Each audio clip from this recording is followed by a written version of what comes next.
යන්න කටට බණපදයක් අහන්න කියන වචනයෙන් පෙන්වන්නේ ඒකයි.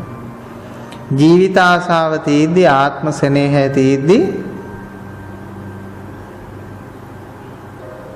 නිවන් දකින්න පුළුවන්ද? බැහැ. මේ මගේ හිත, මේ මගේ නුවණ, මේ මගේ අදහස්, මේ මගේ සංකල්ප කියලා හිතාගෙන නිවන් දකින්න පුළුවන්ද? බැහැ. මේවා මගේ නෙමෙයි, මේවා අනුන්ගේ, මට අයිති නෑ කියලා හිතෙද්දි හිතන කොටත් නිවන් දකින්න පුළුවන්ද? ඒත් බෑ. එහෙම හිතන්නේත් කවුද? තමන්මනේ. මේක මට අයිති නෑ කියලා කියන්නේත් මමත්වයෙන්, මේක මට අයිති කියලා කියන්නේත් මමත්වය. මොන ආකාරයෙන් ගියත් මහා පුදුමාකාර දේ තමයි මමංකාරේ පැටලෙන්නේ නැතුව කතා කරන්න බැහැනේ. බුදුන් සිතට දකින්න බෑ, අහන්න බෑ, රස විඳින්න බෑ, ආග්‍රහණය කරන්න බෑ, ස්පර්ශ ලබන්න බෑ, හිතන්න බෑ මමත්වයෙන් තොරව.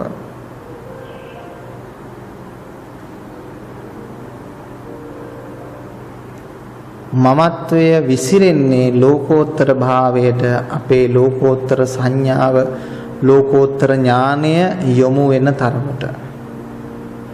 ඒක හරියට අර නුවරඑලි පැත්තට අපි යනකොට ක්‍රමානුකූලව සීතල දැනෙනවා වගේ වැඩක්.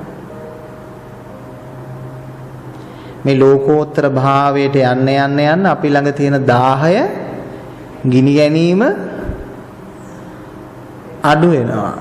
සීතල ප්‍රදේශයකට යන කෙනෙකුට ඒ ක්‍රමානුකූලව දාහය නිවෙනවා වගේ වැඩක්. වෙන කරන්න දෙයක් නැහැ. කොහෙන්ද යන්නේ අපි? ඥාණයෙන් යන්නේ. කෝ ඉලක්කය? ඉලක්ක නැත. කෝ පාර? පාරවල් නැත.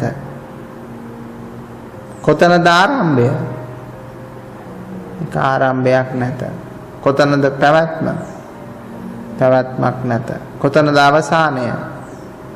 අවසානයක් නැත. දැන් ඔබට පේනවා මේක ඉන්ද්‍රිය විශේෂයට තේරෙන දෙයක් නෙමෙයි.